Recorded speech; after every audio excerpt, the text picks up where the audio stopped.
Hi అండి. కేంద్ర కారాగారం కడపకి నుంచి తిరుపతి రూటు ఇది. ఇక్కడ వచ్చేసి మీకు తిరుపతి రూట్లో ఒక 2 కిలోమీటర్స్ లో శ్రీ రామకృష్ణ వానప్రస్థాశ్రమము అనగా వృద్ధాశ్రమం చూపించబోతున్నాను. ఇలా రైట్ సైడ్ తిరుపతి రూట్లో రైట్ సైడ్ ఉందండి ముఖద్వారము. ఆ నుంచి ఇట్లా లోపలికి వెళ్తే మనకు ఈ ప్రశాంతమైన వాతావరణంలో వృద్ధులకు నెలకు ఒక అమౌంట్ పరంగా ఛార్జ్ చేసుకుంటూ ఇక్కడ వృద్ధులకు భోజన వసతి, రూము, అన్ని వసతులు కల్పిస్తున్నారండి. శ్రీ రామకృష్ణ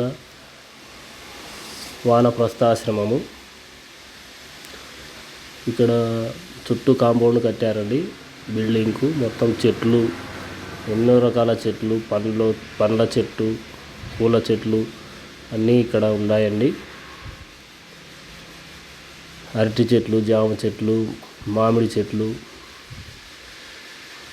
బొప్పాయి చెట్లు, ఇంత ప్రకృతిలో ఇక్కడ బాగా బిల్డింగు కట్టించి వృద్ధులకు ఆశ్రయం ఇవ్వడం జరుగుతుంది.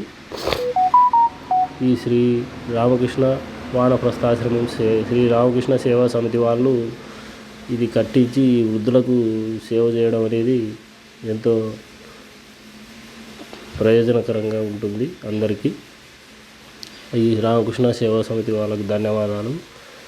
ఇక్కడ వచ్చేసి ఇదండి సెకండ్ ఫ్లోరు, గ్రౌండ్ ఫ్లోరు, ఇట్లా టూ ఫ్లోర్స్ ఉన్నాయి. చుట్టూ రూమ్లు ఉన్నాయి. ఇట్లా ఇది వచ్చేసి బెడ్రూమ్ అండి.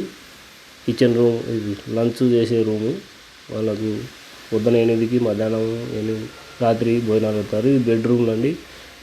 6 మందికి ఒక అటాచ్డ్ వాష్రూమ్, బెడ్రూమ్ అన్నీ ఉంటాయి. ఇక్కడ బయట వచ్చేసి వాకింగ్ చేయనీకే పార్కులో బయట సాయంత్రం పూట పొద్దున వాకింగ్ చేస్తారండి. ఇక్కడ ఆవులను కూడా పెంచుతున్నారండి. ఎంతో